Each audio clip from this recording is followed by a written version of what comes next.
Hi guys! It's good to be back.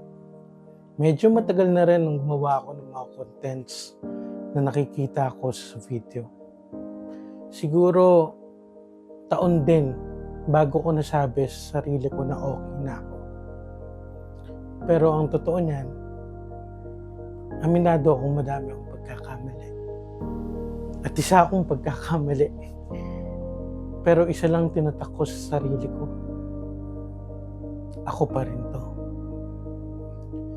Hindi ko lang talaga siguro kontrolado yung tao at yung mundo para sabihin ko ngayon na kabisado ko na ang mga sulok na ito.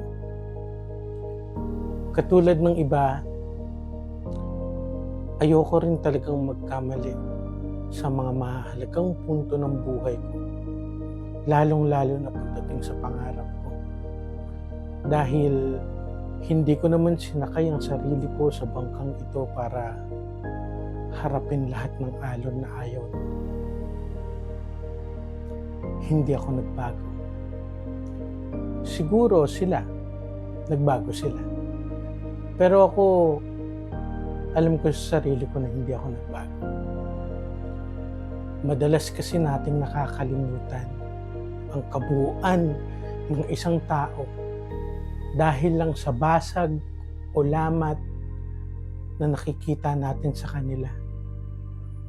Ang masakit pa doon, madalas nating isinasarado ang mga pinto sa mga taong nagpatuloy sa atin noong tayo naman yung basag. Siguro, mata nyo ang nagbago. Hindi ako. Dahil ako, kilala ko yung sarili ko. At alam kong kahit magpitikan pa tayo ng bayag dito, alam kong ako pa rin to. At hindi to magbabago.